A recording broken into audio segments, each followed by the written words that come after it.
প্রতিদিনের মতো সকাল 6টায় শ্রী ঠাকুর ও শ্রী মায়ের কথা শোনার জন্য আপনাদেরকে স্বাগত জানাই। মায়ের সেই শরীর খারাপের সময় যখন রাধু আর তার ছেলের কোনো খবরই মা নিচ্ছিলেন না, তখন সবাই খুব উদাস হয়ে পড়েছিল। যারা মায়ের 2 নয়নমণি, তাদের সম্পর্কে কেন মা কোনো কিছুই জানতে চাইছেন না? তাদের প্রতি এমন উদাসীন ভাব কেন? হঠাৎ একদিন রাধুকে ডেকে আনলেন পাশটিতে, বললেন, জয়রামবাটিতে চলে যা। রাধু তো আকাশ থেকে পড়ল। কেন? আমি বলছি চলে যা, আর এখানে থাকিসনি। রাধু বিহ্বলের মতো তাকিয়ে রইল, কিন্তু তার এই অসহায় ভাব মা লক্ষ্য করেও করলেন না। কঠোর কণ্ঠে বললেন সরলাকে, শরৎকে বল ওদের জয়রামবাটি পাঠিয়ে দিতে। সরলাও বুঝতে পারছে না ব্যাপারটা, অবাক হয়ে বললে, সে কি কথা, রাধুকে ছেড়ে থাকতে পারবেন? খুব পারবো, মা বললেন স্পৃহাহীন শুষ্ক কণ্ঠে। আমি মন তুলে নিয়েছি, মায়া কাটিয়ে দিয়েছি, মুখ ফিরিয়ে নিয়েছি, ভেঙে দিয়েছি খেলাঘর। যতক্ষণ মায়ায় আছি ততক্ষণই লিপ্ত, আচ্ছন্ন, দ্রবীভূত হয়ে আছি।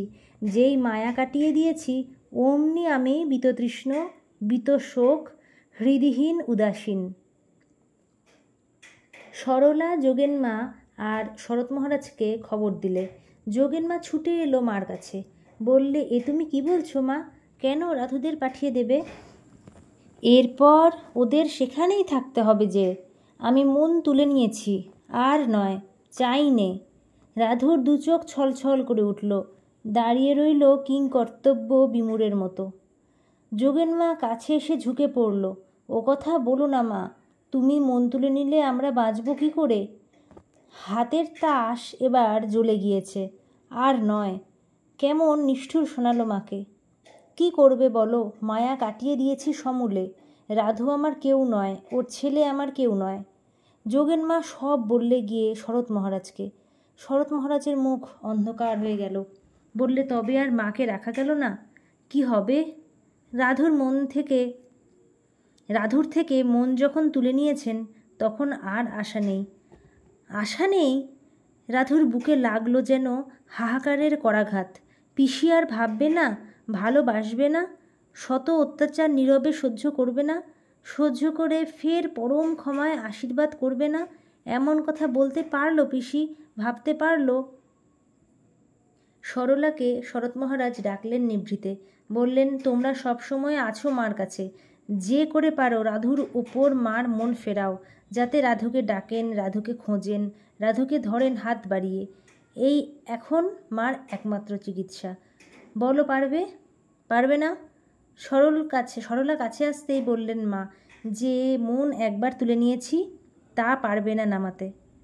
দেখি একবার আমি চেষ্টা করে, এই আমার শেষ চেষ্টা, শেষ পাশ। পাঠিয়ে দিলে ছেলেকে, মানে রাধুর কথা বলা হচ্ছে, উনি ছেলেকে পাঠিয়ে দিলেন। মার বিছানা নিচে হামাগুড়ি দিতে দিতে ছেলে প্রায় চলে এলো বিছানার কাছাকাছি। রাধু দেখতে লাগলো আড়াল থেকে, চৌকাঠের ও পিঠে দাঁড়িয়ে। যা, আরেকটু যা, বোকা ছেলে, ঠাকুমা ঘুমোচ্ছে, ঠাকুমার গলা আঁকড়ে ধরগে যা। মা ঘুমুচ্ছিলেন। হঠাৎ চোখ চাইলেন, দেখলেন রাধুর ছেলে। মমতা শূন্যের মতো বললেন, আর এগোস নে, আমি তোর মায়া কাটিয়ে দিয়েছি, আর আমাকে পারবি না জড়াতে। ছেলেটা স্তব্ধ হয়ে রইল।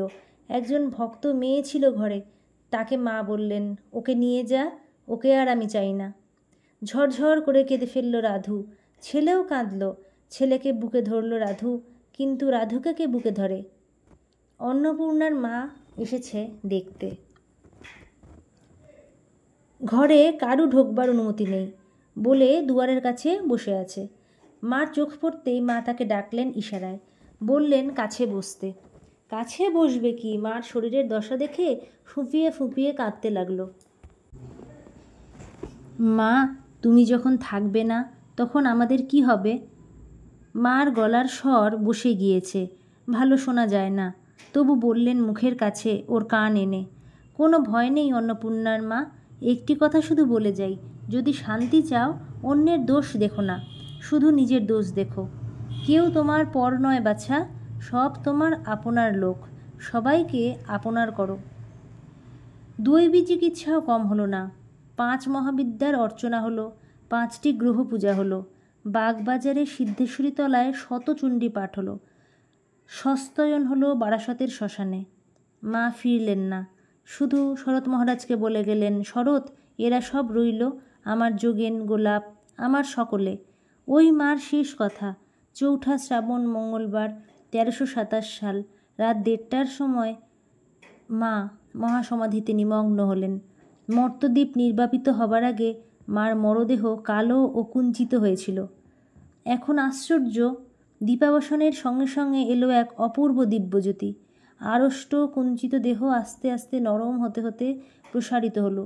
মুখের ফোলাভাব কমে গেল একদম, আর সমস্ত আননমণ্ডলে এলো এক লোহিত লাবণ্য। প্রতিমার মুখে যেমন রক্তদূতি থাকে তেমনি। যারা যারা কাছে দাঁড়িয়েছিল, যাদের ছিল সেই অমেয় সৌভাগ্য, তারা দেখল ঠিক আশ্বিন মাসের ভগবতীর মূর্তি, সেই নম্র স্বর্ণাভ বর্ণা, সেই স্থির নির্মল প্রশান্তি। সকাল হলে শোভাযাত্রা করে নিয়ে যাওয়া হলো বেলুর মঠে।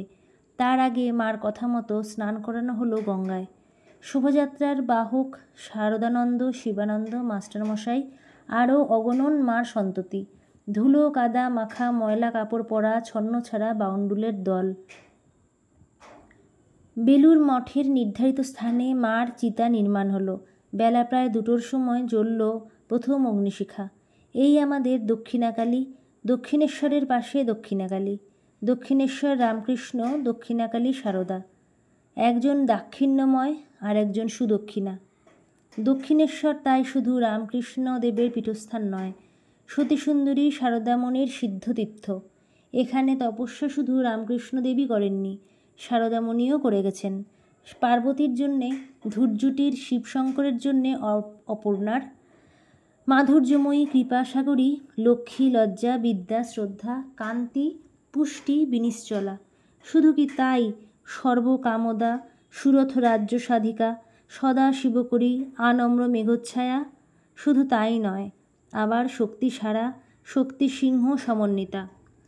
ঠাকুর বলেন, ও কি যে সে, ও আমার শক্তি, অসুর সংহন্ত্রী, বৈরী বিমর্দিনী, সর্বভূত ভয়ঙ্করী।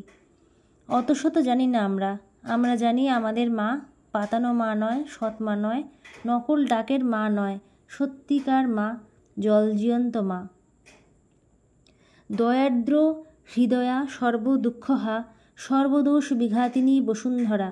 মারলে মারবেন, রাখলে রাখবেন। মারলেও মা ডাকি, ধরলেও মা ডাকি। মা ডেকেই আমাদের সুখ।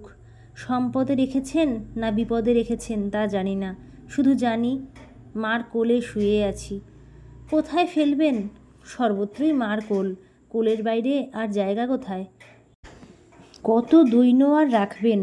আমাদের যে মা আছেন, এই ঐশ্বর্য তিনি মা হয়ে হরণ করবেন কি করে? মাকে যে পায়, সে আর চায় কি সংসারে?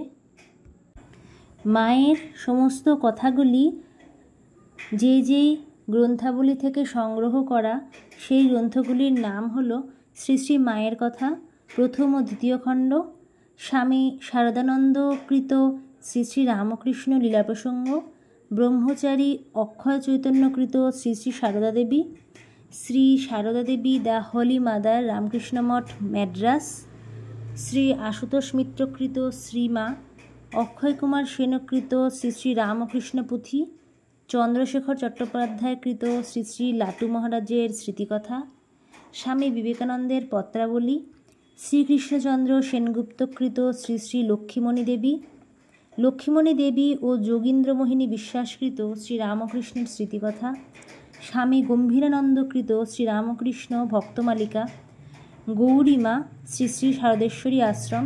এই সমস্ত বইগুলি থেকে যা যা পড়া, যা যা জানা গেছে, সেই সব নিয়েই আমি মায়ের সমস্ত কথাগুলো এতদিন ধরে আলোচনা করছি। অনেকেরই অনুরোধ ছিল, এই বইগুলোর নাম জানার ইচ্ছে ছিল তাদের, তার জন্যই আমি আজকে এই গ্রন্থগুলি বা এই পুস্তকগুলির নাম আমি বললাম আপনাদেরকে।